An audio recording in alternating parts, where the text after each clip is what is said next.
Well, welcome to Job Searching 101 with our guest today, Alice Jiang. How you doing today? Doing good. Been pretty excited for this talk, and hopefully everyone here can learn some things. I'm definitely ready to learn. That's what we're all here to do.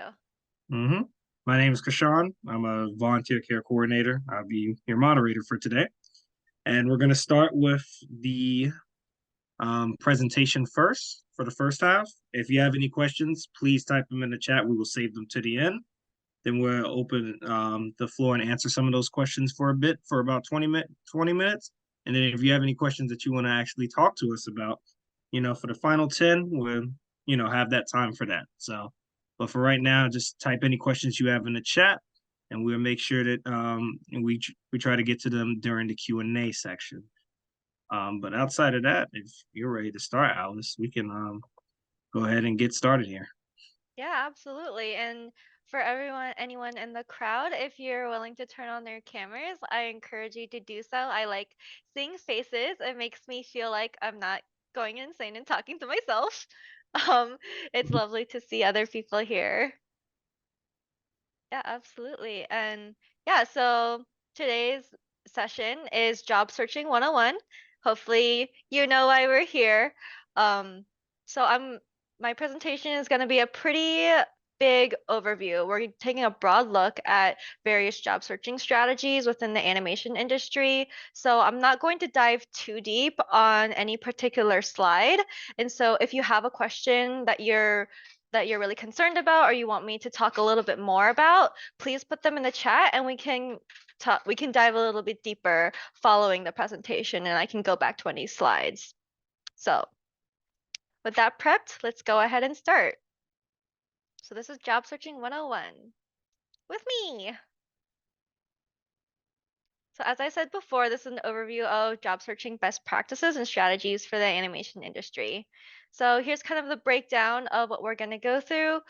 The big headlines are we're going to talk about before the search and kind of during the search and outcomes.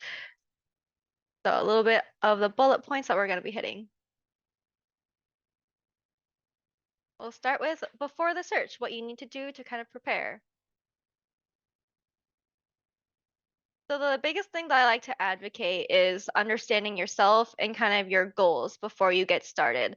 I kind of broke them down into three large categories. You want to understand your career goals before you're job searching. So that includes what role you're looking for. You want to be specific about that.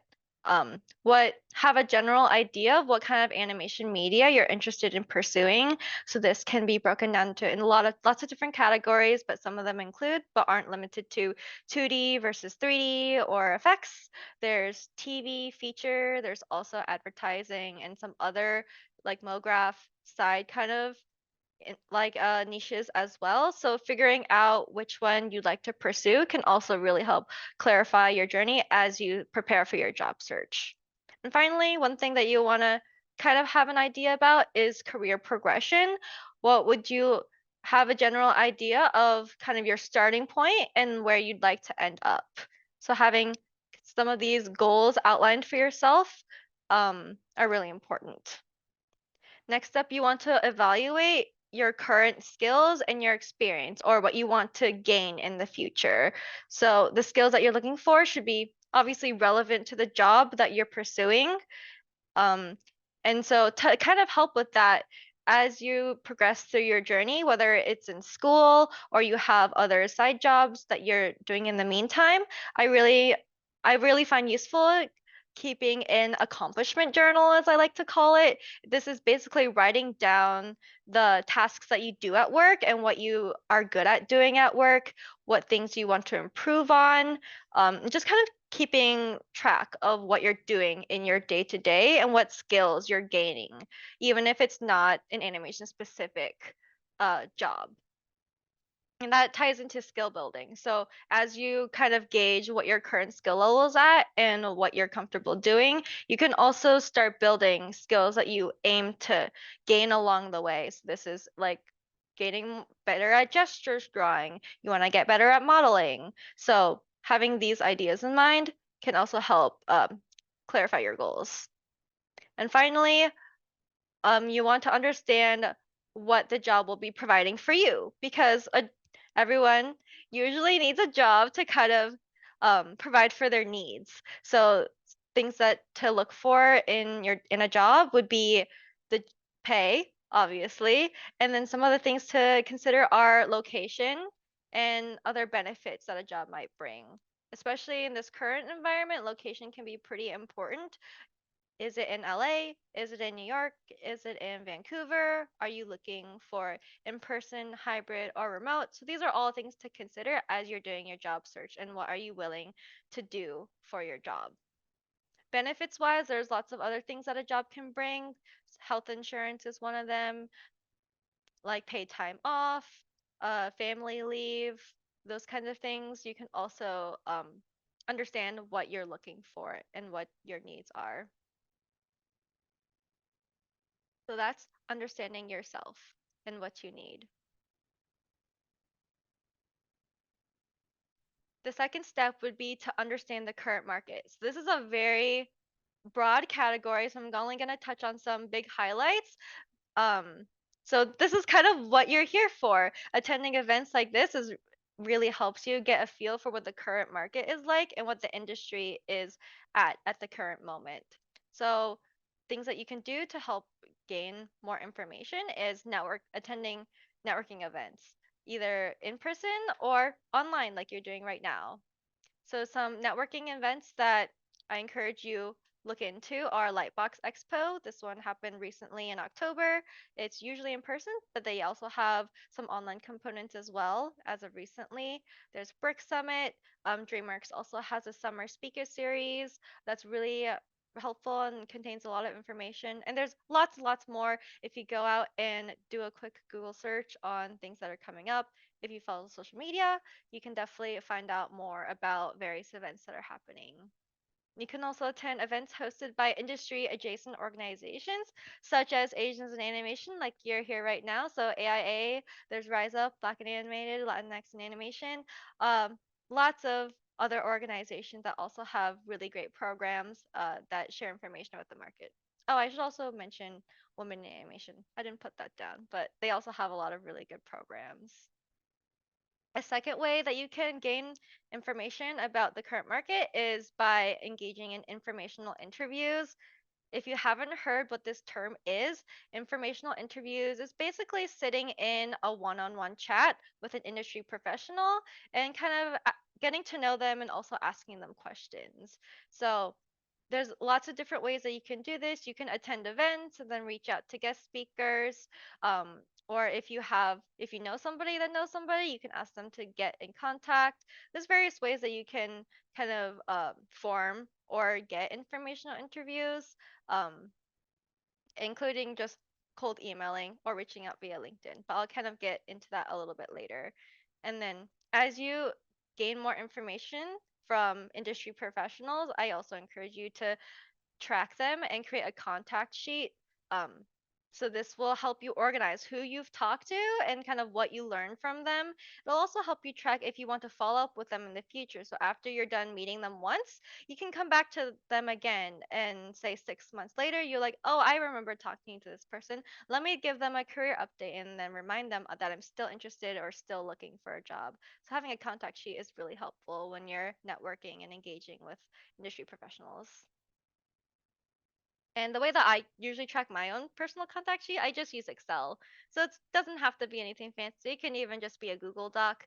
It's whatever format is feels most comfortable for you. Okay, and then kind of expanding a little bit more on understanding the current market. There's also lots of other resources other than talking to people where you can learn about the market. So if you're in school or in university, there's lots of take advantage of those university resources. You're paying tuition to go there and they have those resources there for a reason. So please take advantage of them while you can. This include your peers, so networking with your peers, being becoming friends with them, chatting about your different career goals and how you guys are pursuing them. I joined a lot of clubs back when I was in university, so that can really help in forming a network. talk to the alumni that went to your school. You can reach out and email them. Most of them are pretty friendly to their fellow cohorts. You can talk to your current professors. Professors have a wealth of information, even if they're industry adjacent. And even if your professor doesn't have industry specific information, they probably know someone who does. So asking around and talking to people while you have the chance. And then most universities have career coaches. So you can get one-on-one time with a professional career coach that can help you in your specific situation. So I encourage you to take advantage of that as well.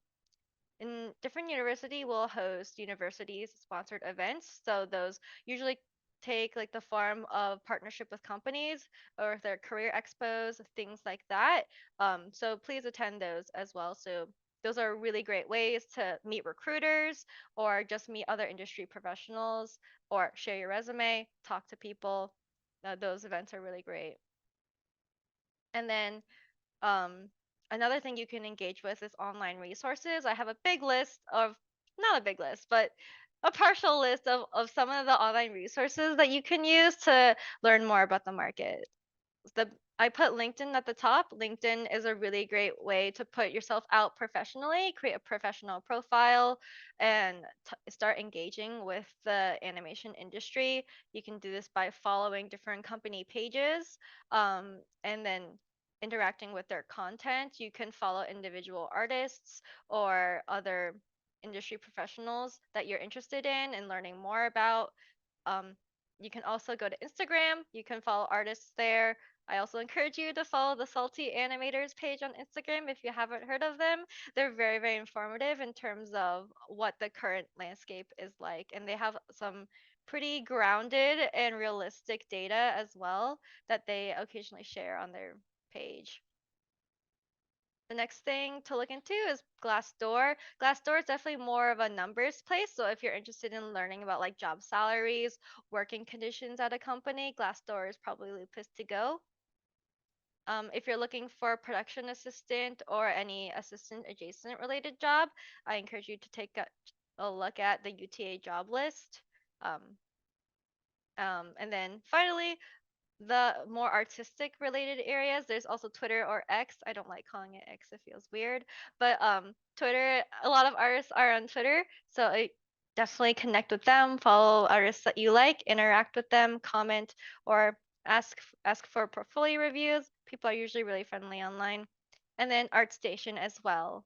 I know ArtStation has been kind of in an interesting area as of late, but still lots of industry professionals share their work on there, and it's a great place to kind of gauge your skill level and what other people are doing. That's a little bit about the current market. The next topic I want to go into is after you've kind of learned a little bit about your goals by understanding yourself and you know a little bit more about the current industry, the next step is preparing to present yourself. And so I'm not going to go into every single one of these categories, but I will kind of do a brief overview of all of them. But the biggest thing that I encourage you is as you're preparing each of these materials, your resume, portfolio, and preparing for interviews, I really encourage you to ask for feedback and then kind of iterate on that feedback and continually improve these as you continue your job search. So don't just settle with your first resume, ask for feedback on it and improve it and do a second resume, a third resume, and a fourth one. And same with your portfolio, getting feedback on your portfolio, whether from your peers or someone else in the industry, getting second eyes on it, and then iterating, constantly renewing, and putting your latest and greatest and your best foot forward. Similarly for interviews, I encourage you to host practice interviews with your friends. If you ever have one coming up, it's really good to have just practice speaking in front of another person. And some other things that I wanted to touch on are cover letters, websites, and business cards. They kind of go hand in hand with the bigger topics, but I kind of put them as subcategories. Cover letters are a little bit less important for artists, but it is a good way to kind of expand upon yourself and your career interests and your unique experiences and what you can bring to the table. That maybe a portfolio or a resume can't expand upon. And websites are really important if you're an artist. That's generally the way that you're going to be presenting your portfolio in this digital day and age. So having a clean website is very important. And then finally, business cards are a good way to kind of package yourself in like a small little card and then share it with other people, whether you have a digital business card or a physical business card. Both of them are valid. I'll dive a little bit deeper into a resume since that's the one I'm most experienced in. I'm currently a production assistant, so resumes are much more important for production related jobs, and portfolios are more important for artistic related jobs. But I thought I'd share what my current resume looks like and kind of share some tips on what a good resume looks like. So this kind of these ideas also apply to portfolios as well, just a little bit different. So qualities of a good resume include having information that's clear and easy to find. So you want to pay attention to phrasing and layout. So you can see that the name is really bold at the top. All my contact information is clearly labeled. I have all the most relevant experience at the top. And I paid very special attention to how I phrased the types of experience that I have. Um, I have my title, my company, and then how long I've been working for it at. Um, and just aesthetically, it all looks cohesive as well and neat. Um, and for some resumes or passwords, if you have NDA work, you can also password protect them. Just make sure that whenever you're applying to a job, that you send the recruiter the password access, so it's not just locked. You'll be surprised on how many recruiters or how many people forget their passwords and then recruiters are like, I can't even see their portfolio. So please double check your work and make sure that everything that's shared is shared. Alrighty. Cool. And then kind of the final step in this before you start kind of phase is setting your goals. I kind of talked about this a little bit earlier, but I think goal setting is um really essential in job searching. So goals will help you manage your workload and measure your progress. And so I find this is super valuable because it's very easy to get burnt out in job searching. It's definitely easy to get sucked in and constantly grinding and feeling very desperate and wanting a job very badly. But my personal philosophy is that a happy and healthy applicant will lead to a better application. So taking care of yourself and goal setting is one of the best ways that I find that you can really take care of yourself as you progress. So setting goals, you want to factor in your current needs and your workload. So are you working part-time? How much time do you have to set aside to job search? Do you need a are you looking after other people? Are you a student? Do you have finals that you need to account for? So as you job search, take into account how much your current needs and how much you can take on. Obviously, consider your career interests. Which sector of the animation industry are you interested in pursuing in? Is it storyboards? Is it like video editing? Is it texturing? So knowing your career interests is really good as well. And then obviously the current market. What are people currently hiring for? What kind of jobs are you seeing posted on the job boards? Things like that. Um, in the current market section, all of that applies into that bullet point. And you may have heard of this before, but when you're goal setting, trying to set SMART goals. SMART stands for specific, measurable, achievable, relevant, and time-based. These are really good guidelines. Your goals don't have to meet every single criteria, but definitely something in the ballpark of these. So you want them to be specific.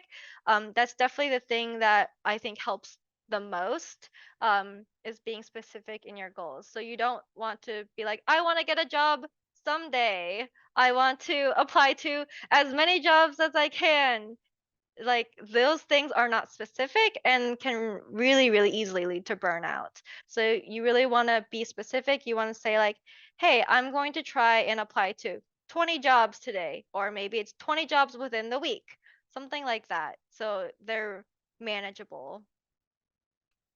And then some of the goal ideas, they don't have to be specifically to applications. So here's some ideas to kind of as a launching off point. You can set networking goals. I want to talk to 10 new people this week.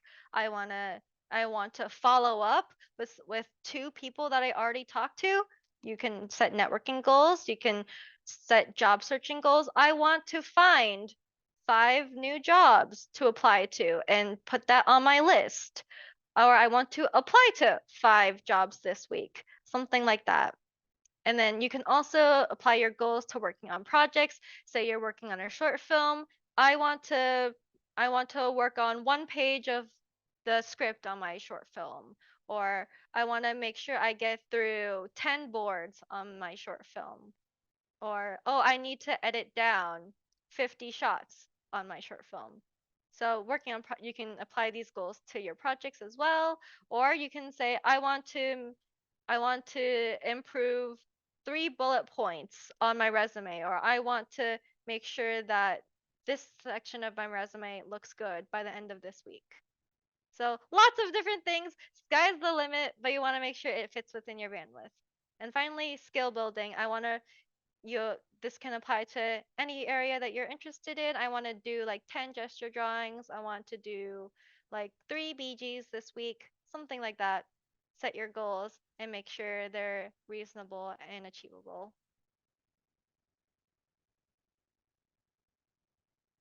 Cool. So now that we're kind of done prepping for the search, here's some things that you can expect during the search. And also we'll talk a little bit about outcomes in the end.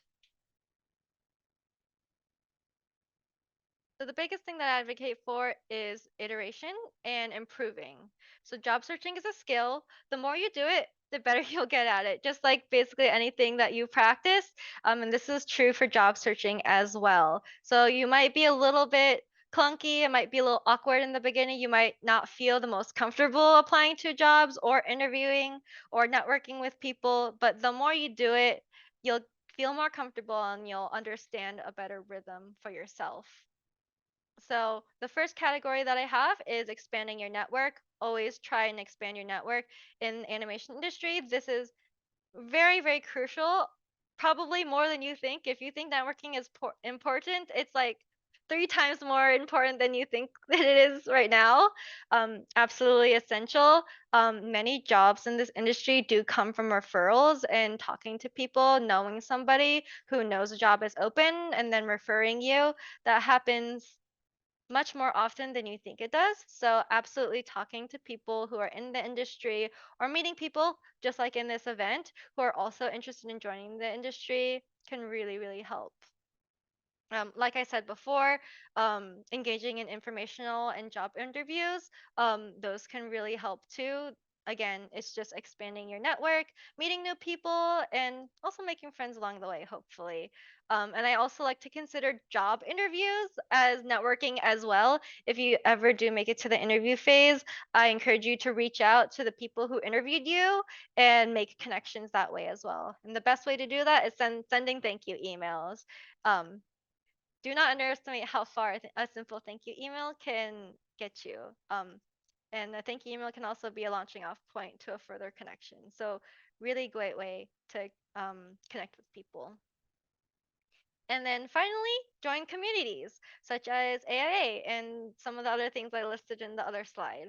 There are many communities out there, and lots of people interested in joining the animation industry are already in the animation industry. So please join a community, talk with people, and talk about your successes and also talk about your struggles.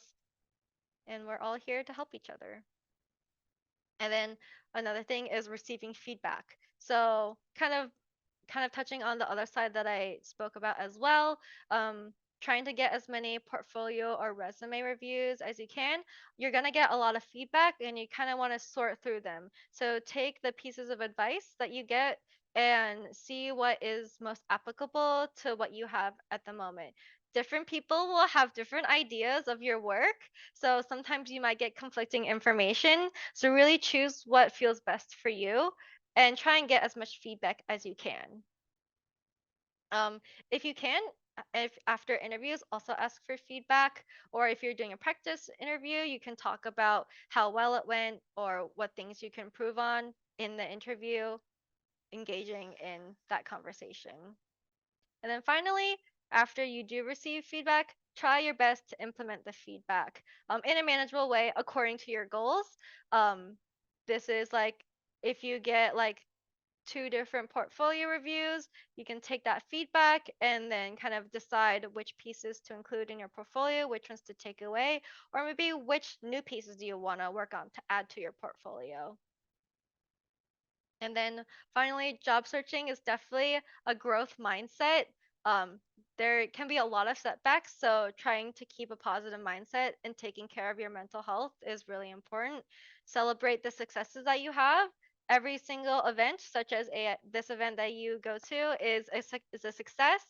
Any like one person that you talk to is a success. Every application that you send out is a success, and learn from the process. It's definitely a long journey and can be really, really tough. So keep learning, and get better with every single application. And I also want to stress the understand negative outcomes. So in this industry, recruiters are constantly inundated with job applications. So there are obviously going to be some rejections or a lot of rejections, most realistically. Um, so job job rejections usually try to understand they're not usually kind of like a reflection of you as a person. um, so a lot of times it can be because of a lot of other reasons, such as, oh, maybe the position was filled really fast. Maybe someone else had a connection, or maybe you accidentally had a spelling error in your resume, and that's why they pass you on. Or it can even be sometimes it sucks, but sometimes maybe it's because you're not in the right location, or maybe they were looking for someone who has slightly more experience, or I've even encountered someone who has less experience because they don't want to overpay someone who's overqualified. So there's lots of different factors. It can also be timing. It's just not the right time. Maybe like they were only looking at the first batch of applicants and then anyone else they just automatically reject. Lots of different reasons. But try and understand those. If you do have a rejection, sometimes if depending on the job board format, you can email them and ask for feedback on your application. Sometimes they won't get back to you, but that's all right. Try not to take it too personally. And then the second thing that you'll encounter pretty often is, unfortunately, many times after job application, you'll be ghosted. This is kind of the unfortunate reality of the job searching situation.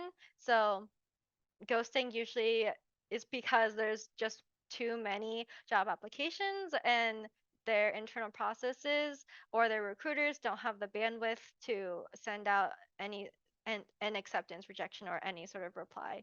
So understand that those aren't a reflection on you. They're just more a reflection on how that company is operating in their recruiting process. And finally, having a good support system is really important. This can be friends, family, having someone to talk to as you're navigating your journey.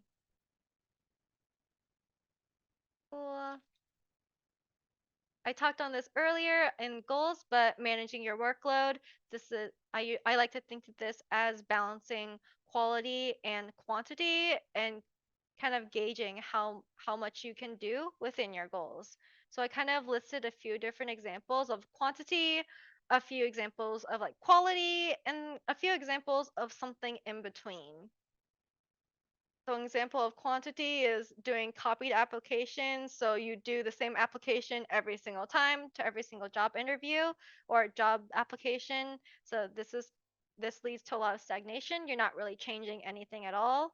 And on the quality side, you do completely unique, totally new applications every single time you apply. This can be really time consuming and super draining. And so something in the middle is what I like to consider, or what I call like template applications. Basically, you have elements of like the same thing in your application, but you change it up just a little bit for each application. So say like, oh, this like production assistant job is looking for someone who can take really good notes. So I'll put all my relevant note taking experience at the top this time. Oh, they're looking for someone who has experience in storyboards, but it's kind of like an assistant position. So maybe I'll put my experience relevant to storyboards on top this time. But it's like maybe the same information, you're just kind of shifting things and changing it slightly. So I like to think of this as continual improvement and changing things just a little bit each time to get better with each application. Another example of quantity versus quality is applying to every single job that you can find, or versus quality, which is you only apply to the jobs that you think are absolutely a perfect fit for your skills. This can definitely be a challenge to kind of balance both of these depending on where you're at. And then somewhere in the middle is applying to reasonable fits. So like every job is maybe you're not qualified or maybe you're not even interested in that job, but you apply it anyways. And there's also perfect fits where you're like, this is the only job that I want. This is the only thing that I want to do. And so this kind of really narrows your scope. And then a reasonable fit is something that you feel like you would be interested in working at. You feel like you have some of the skills. Going down the list, quantity would be job searching 24/7. You're dedicating almost all of your waking time to job searching. And then quality would be kind of setting aside very, very specific search times or only when you feel like it, kind of quality time to apply to jobs. Another thing is quantity on the quantity side is mass emailing contacts. Every single person that you know, you're going to send out a very generic sounding email to them. Or quality, you're cultivating the existing contacts that you only have and you only talk to the people within your bubble. And then kind of somewhere in the middle is reaching out to some people that you're interested in or reaching out to like some like the like a friend of a friend, those kinds of things. And finally, in these last two slides, I'm going to talk about some more practical tips, I suppose. Um, I like to consider it a little bit more practical, but one thing to do during your job search is tracking your progress using whatever format that works for you. I usually use Excel, and so these are some of the big information buckets that I like to track as I'm going through. Yeah, I currently use Excel, but I also am considering switching over to Airtable. So whatever like tracking format works best for you, you can also do Google Docs or Microsoft Word, whatever it works. Some things I like to write down are like the job title that I applied to, the studio that I was at, the work location, like whether it was like a remote or a hybrid or an in-person job, and also the pay range of the job that I applied to. This just helps me gauge like what jobs are currently paying and kind of tracking to see which studios are paying more, which ones are paying less. It's just good to compare and have that information there as you go along. I usually also track a little bit about my application, the specific application info. So if there's an application deadline, if it's like an internship or something like that, they usually have deadlines for applications. So I write those down. Submission date, basically the date that I submitted my application, I like to write that down as well. I usually put a link to the application. Usually they're online. So I put a little link to the specific page that I applied on. And then also if I have any contacts or somebody that I know that's relevant to the job, I usually write that down too. And finally, I also track my outcomes. So whether I've been ghosted, which is disheartening, but also kind of good to know, like which studios are ghosting people the most often. It's kind of a little game, a little bit. You can take a look at it. Which ones you've been rejected from, which ones you've gotten an interview on, and which ones you've gotten offers on. So some different outcomes I can also track. And then my last practical tip is on finding app opportunities, like different ways that you can actually go out and find them. Like I said earlier, timing is very important. Most of the time, your best chance at getting a job is when it's first posted. So like within a day of it being posting, apply to them. Anything after that, you basically the longer you wait, the lesser the chance that you're going to get that specific job. Not to say that you shouldn't apply to them. There's lots of reasons to apply to some jobs that are slightly older, and I can get into them as I talk about them. But there's various different online job boards that you can look at that kind of collate that information, such as LinkedIn or Indeed. And these are very, very generic job search websites that you can use as a jumping off point.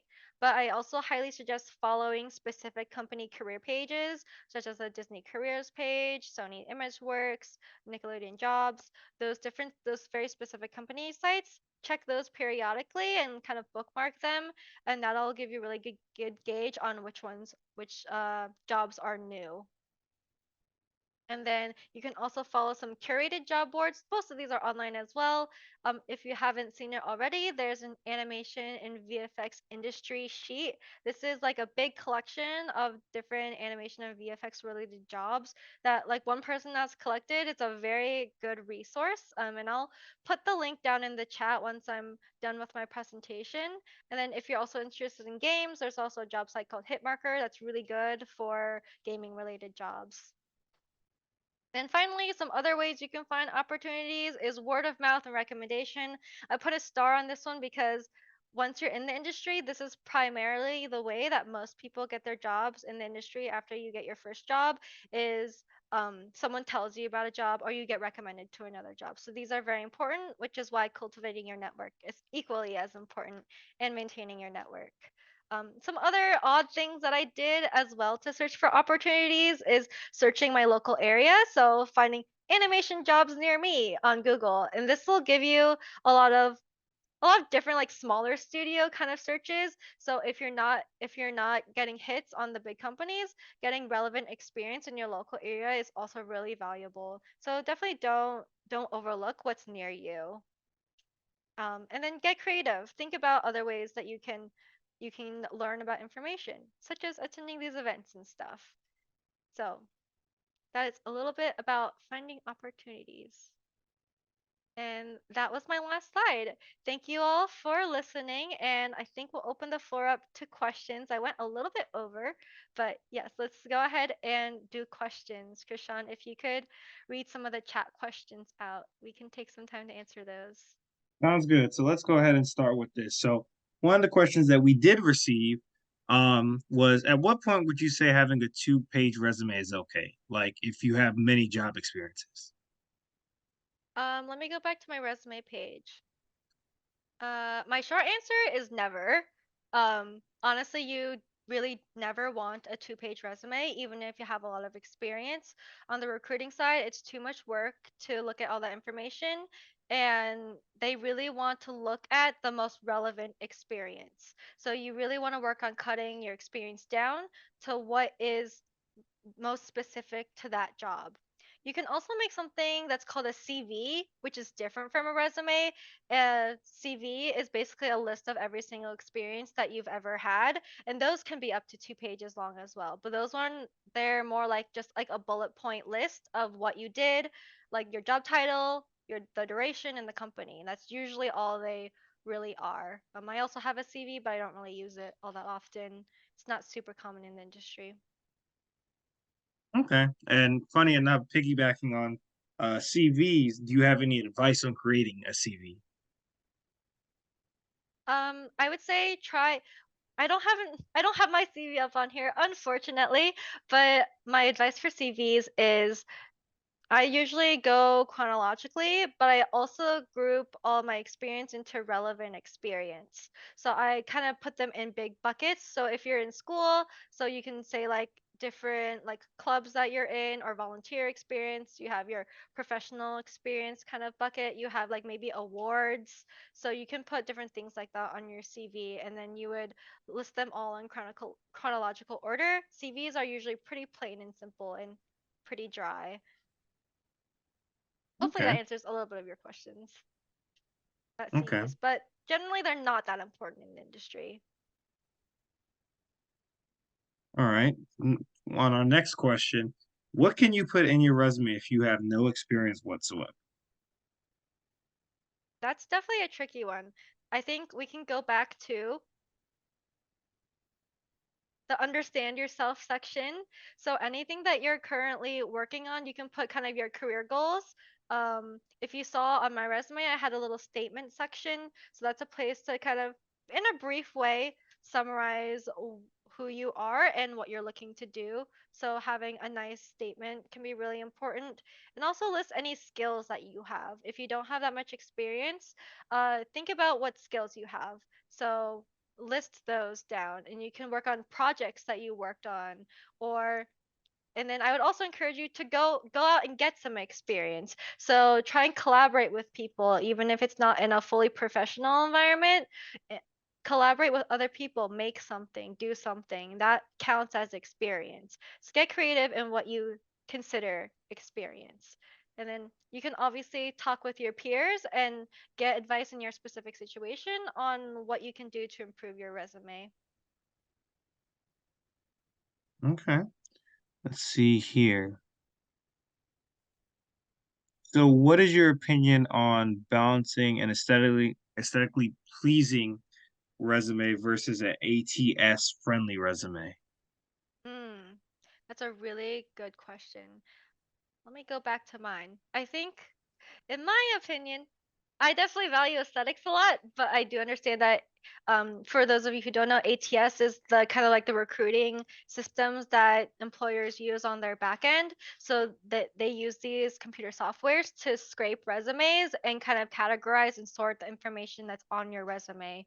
One thing that you can do, even just no matter about aesthetics, is making sure your resume is PDA and compliant. That's just a little checkbox you can use in your resume that makes sure that it's more friendly to computer scraping them for information, which sounds really suspicious actually now that I say it, but it's important. It's also important for like accessibility reasons and stuff too, but that's something you can do.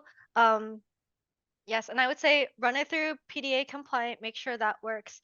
And then um, I would definitely lean more towards having it be ATS compliant than aesthetics.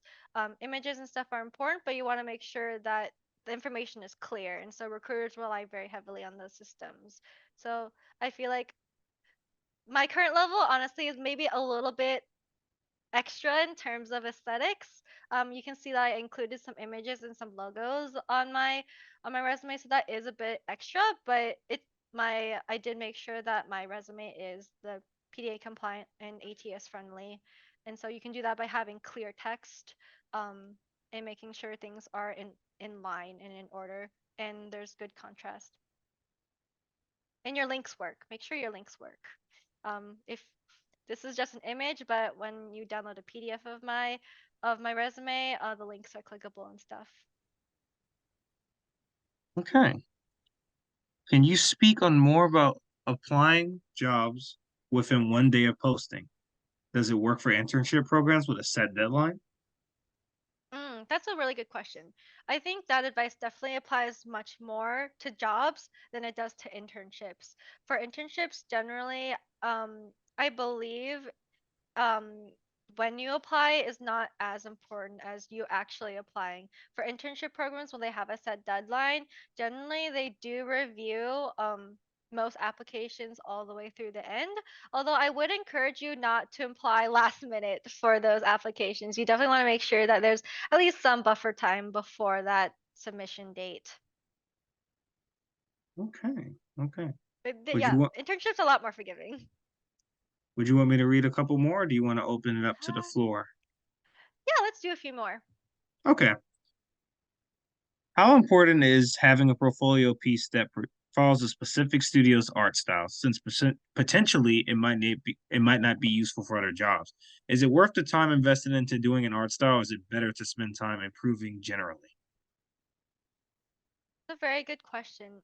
I suppose it depends on what your current career goals are. How focused are you into getting into a specific company versus are you looking to try and get a general job within that sphere? So if you're a concept artist, are you looking to be a concept artist at Disney or are you looking to be a general concept artist? And within that, I would say having a certain style is very useful, um, because it helps the recruiters understand, um, well, your style and what aesthetics that you're strongest in. It'll help. it'll help the hiring manager understand if you're a good fit for the team. So if your work is really sporadic and at different like levels of quality, it's hard for other people to understand who you are and what you do by looking at your portfolio. So if you're investing a lot of time for one specific piece for one specific company, I would generally say that's probably not a good investment of your time unless you think that piece can also be a good asset in your portfolio as a whole. Hopefully that makes sense. Okay. How often do you check company career pages? Depends on how much time you have. When I'm in the job searching hustle phase, I will probably check every single day, but you can also kind of set your own time periods, kind of most comfortable to you. I would say probably you want to go maybe every few days, to maybe once every week, kind of at like the longest time. But jobs pop up very quickly and they also disappear really quickly. So you really want to try and be on them. Okay. And we're still with one more, so we have a bit of time to open it up to the floor. Um, was production the field you most wanted to go into when you started the job search? A personal question. That's interesting. I think like most people, I wanted to go into feature. I think most people go into animation wanting to work on movies. So that's something that I was really interested in going into the field. But I'm currently working on a 2D animated TV show Hmm, called JENTRY CHAU versus UNDERWORLD. I'm very excited about it. Um, and so I honestly couldn't have asked for a better first show. Um, I could talk at length about the current show that I'm working on, but I probably shouldn't because we're talking about job searching. But I'm very excited, and I'm also very excited that it's a 2D animated show, and it's not rigged, so it's also hand drawn. hmm, So I okay. get to brag about that. I'm very excited about it. Okay, that's great. So now for our last 10 minutes here, I want to open it up to everybody else if you want to actually speak on your questions. So let's go ahead and whoever has a question, go ahead and raise your hand. And from there, we'll pick a couple out to ask some last minute questions before we wrap up today. Hi, I wanted to ask, how would you add contacts to your job application? I remember you mentioned something about that.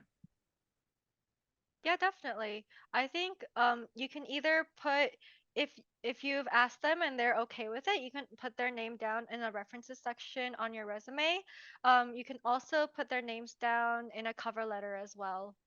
And so those are like the two main places if the application site doesn't have a specific place to ask for references. So like in a section on your resume or mention them by name in your cover letter somehow. And then if the portal allows, you can also just put their contact in a references section. Thank you. Oh, and I also have like another question. It's really short. You said a PDA compliant or PDF compliant? It's like PDF dash A compliant. Yeah, I think that's the name for it. Usually, whenever you export a PDF, it'll have a little checkbox on it. So you have to search in the little options menu. Okay, thank you. All right. I see Corey. You want to mute yourself, ask your question? Hey, so one question I had was that I heard that AI is scanning the resumes these days, so it's harder to use it in like the format you have on the screen here. So it to me it feels like I have to do like everything in one column rather than section it off like you have. Any thoughts on that? I think yes, recruiters do use like proprietary software to scan resumes and help them generate information, but it's definitely not the end all be all in terms of getting your resume seen and the information there. So like I said, if you make your resume PDFA compliant, it has a much higher chance of for the computer understanding it, and their software is very sophisticated as well, so it's pretty good at picking things up if it's in a different section. Second of all, if it does pass the recruiter phase, recruiters will pass your resume to the hiring manager, and the hiring manager will absolutely look at the resume that you submitted with their bare eyes. So your resume will be seen if it gets past the other steps. So having it look nice is important, especially if you're an artist. It can also show a little bit about your personality. Like even mine is like kind of a purple look, and I also at the very bottom under my software and skills, I also put like loving cats, just a little bit about myself that I like to advocate. And so that little tidbit actually got me very far and helped me stand out when I was in my interview, because lots of my interviewers liked cats too. So it was a good talking point. Okay, thank you. Mhm. All right, Amanda, I saw your hand up next. Hello? Hi, yeah, we we can can hear hear you. Okay. Let's see. I was wondering, like, how, like, broad do I have to be if I am, like, trying to break into the industry? Because if I have goals, I don't think, like, as a fresher, I would be able to get those. Can you be a little bit more specific about your current goals? Let's see. I guess 2D animated, TV show, And what are like, you looking just to do on working. a show? Animate or character design. Gotcha. So I think I would encourage you to just apply to animation related jobs or character design related jobs. Um, Being broad when you don't have the skill sets or the interest in working in those jobs does not really get you very far. Most of the time, if you get past the recruiter and the hiring manager, you're gonna go into the interview. Most people can tell that you will be unhappy or unfulfilled in the role that you applied for if you're not actually interested in doing that job, if that makes sense. So I encourage you to really apply to jobs that you're interested in doing in. And then if you're not quite at that level yet, practice and get feedback until you feel like your work is at the standard where you can compete on a professional level. And then you Thank can you. also practice applying just to apply, because that is a skill itself. So even if your work isn't ready, you can still apply to practice getting that application out and maybe even getting some portfolio feedback.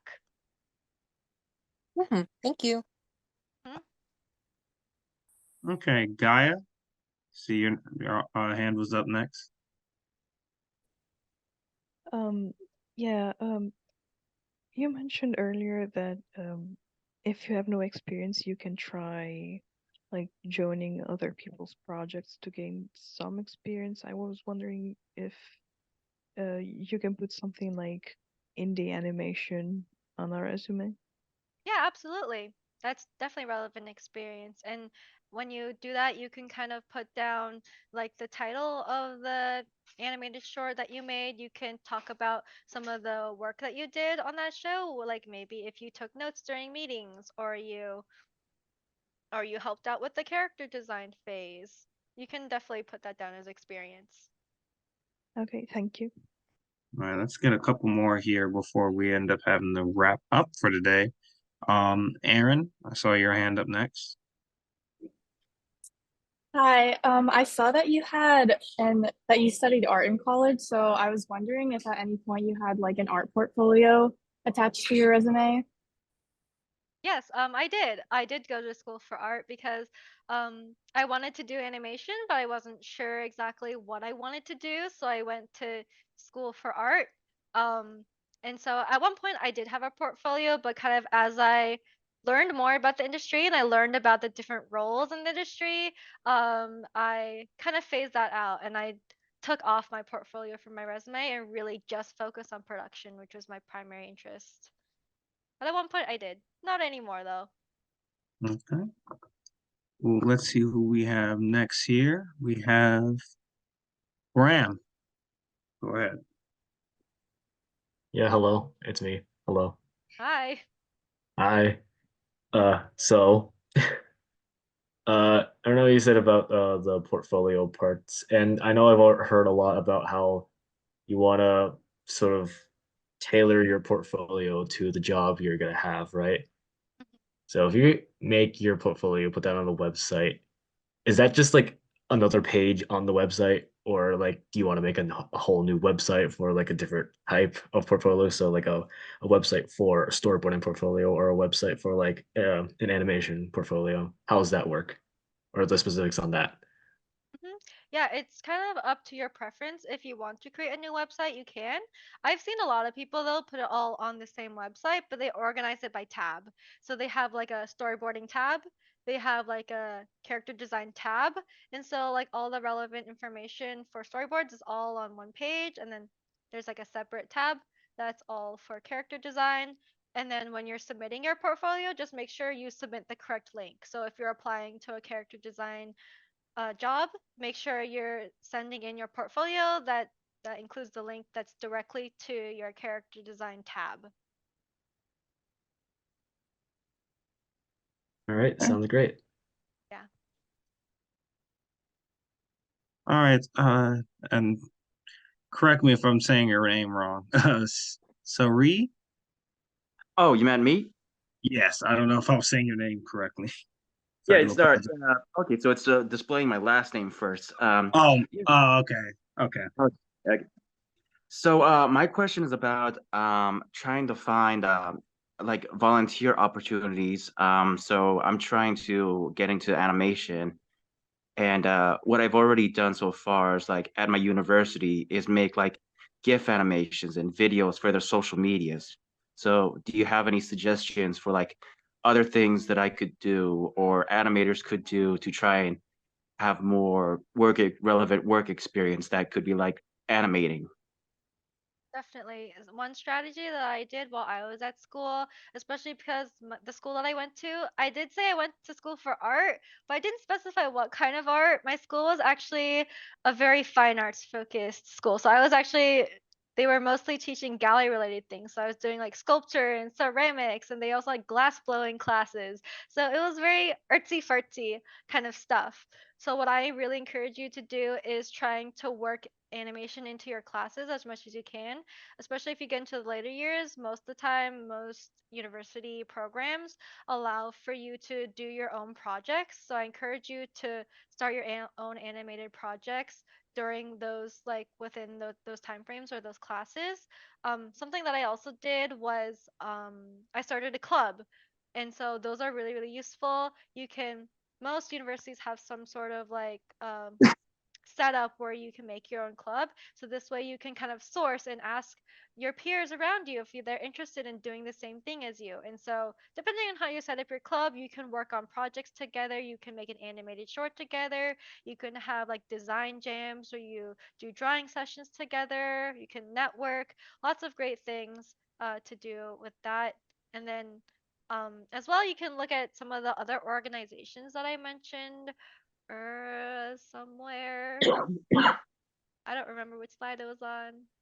Oh, here.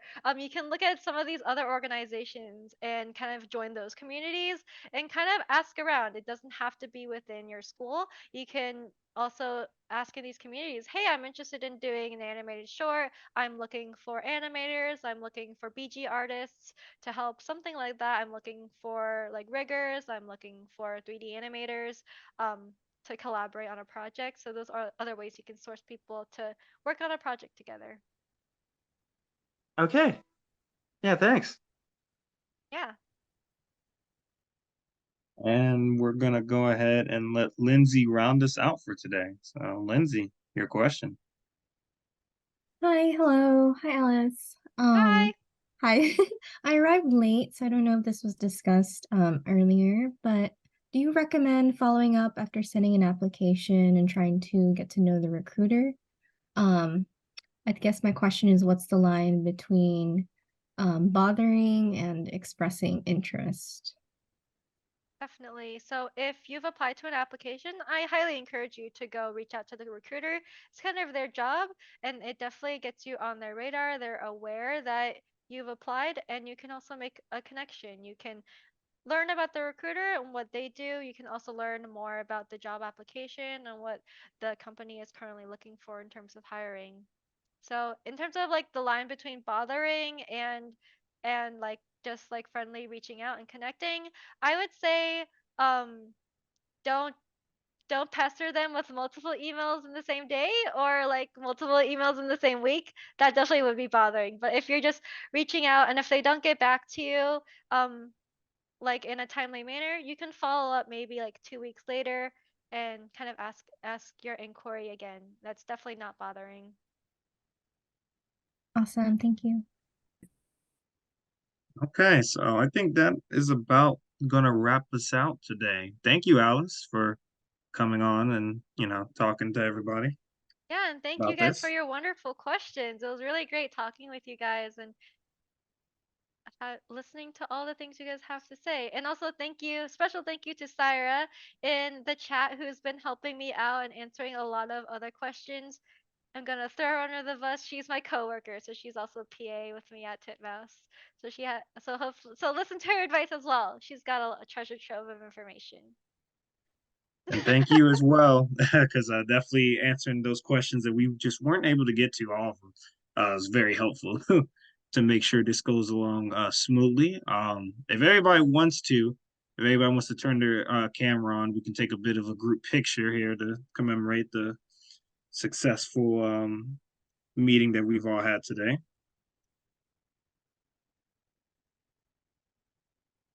Let me see here. There we go. If anybody wants to put their thing on. Got so many people here today. I'm gonna have to go on.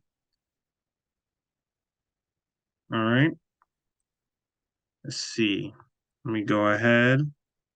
I'm gonna have to everybody keep your cameras on because it's 4 sets of us, so I'm gonna have to take multiple pictures here, but let's see. Where is this? Also, while Krishana is doing that, someone mentioned sending links. So let me try and send the links that I mentioned in my presentation to you guys. Make sure I'm doing this correctly. Hold on, team. Make sure these are actually being saved over here. All right, good. They are being taken. I just want to make sure I wasn't not taking anything. All right, 1, 2, 3.